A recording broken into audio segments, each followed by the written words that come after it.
ऐसा क्या था भगत सिंह के भीतर, राजगुरु के भीतर, अभिमन्यु के भीतर, जिसके कारण वो हंसते हंसते मृत्यु को गले लगा गए, उन्हें कोई चिंता नहीं हुई?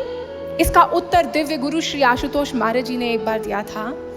महाराज जी ने जीवन जीने की ऐसी अनूठी रीति को 3 वाक्यों में समेट दिया, मैं जरूर आपसे साझा करना चाहूंगी।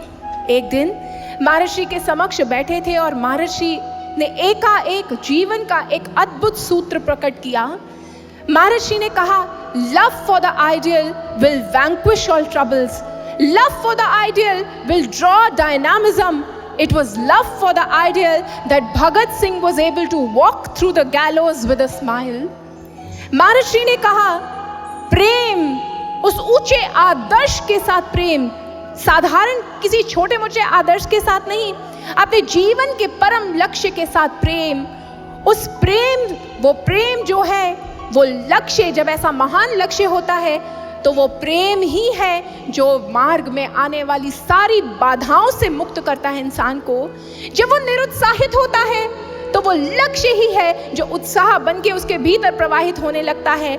और भगत सिंह का अपनी भारत माता के लिए प्रेम ही था कि वो हंसते हंसते जेल की सलाखों के पीछे चला गया और उसने मृत्यु का भी आलिंगन कर लिया। चेहरे पर शिकन नहीं आई, अपितु उसका तो गौरव इतना बढ़ गया कि आज तक हम उस शूरवीर को याद करते हैं, उस क्रांतिवीर को याद करते हैं। भक्तों, प्रेम चाहिए, पर प्रेम के लिए एक महान लक्ष्य चाहिए।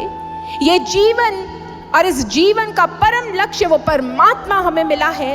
जीवन की कोई भी परिस्थिति इतनी ज्यादा पुरजोर नहीं है, उसका कोई इतना महत्व नहीं है कि वो हमें विवश कर दे और हम अपने जीवन से ही हार मान के बैठ जाएं। जब तक ये जीवन है तब तक उस भगवती की कृपा है। इस जीवन के रहते हम उस भगवती को जान सकते हैं, इस जीवन के रहते हम ब्रह्म को प्राप्त कर सकते हैं, ब्रह्म को अभिव्यक्त कर सकते हैं। और जिसका ऐसा महान लक्ष्य हो, जीवन की छोटी छोटी परिस्थितियों में हार मान लेना, दुखी हो जाना, ये सब तो गौण है।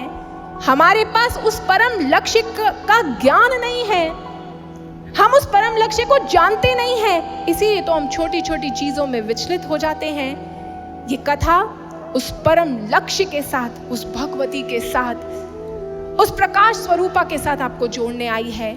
इसलिए कर्म को थामिए, चिंताओं को छोड़ दीजिए।